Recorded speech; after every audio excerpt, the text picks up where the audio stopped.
Uber doesn't own the cars. It doesn't employ most of the drivers. So how does it build one of the world's largest transportation businesses? Uber creates value by making transportation dramatically more convenient, with on-demand transportation in minutes, transparent pricing, cashless and seamless payments, and Uber connects riders and drivers instantly. Let's look at the five key layers of the supply chain. First layer, drivers, who provide the cars and the labor. Then we have the Uber platform, which is matching riders and drivers. Then we have the payments, which happen automatically, and the regulations, which impacts the market. Every country has certain regulations for Uber to operate. Now, last but not least, fifth layer, the riders itself. Uber owns almost none of the physical assets, the cars, the riders, the drivers. It owns a marketplace connecting those, which is the choke point.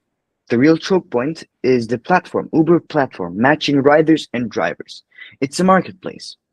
Drivers need riders and riders need drivers. Uber controls who gets matched, at what price, and under what rules. Uber owns the connection, not the car. Who captures the most value? Of course it's Uber. Uber captures value by taking a percentage of millions of rides while owning the customer relationship. The marketplace captures more value than the individual participants, the drivers. And why do they capture? First of all, demand aggregation.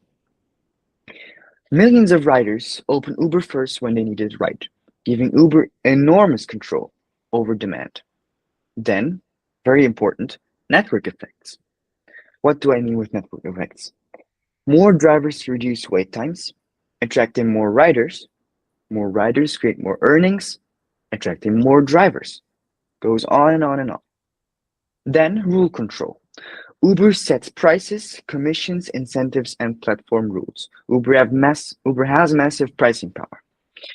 And let's also look at data and algorithms.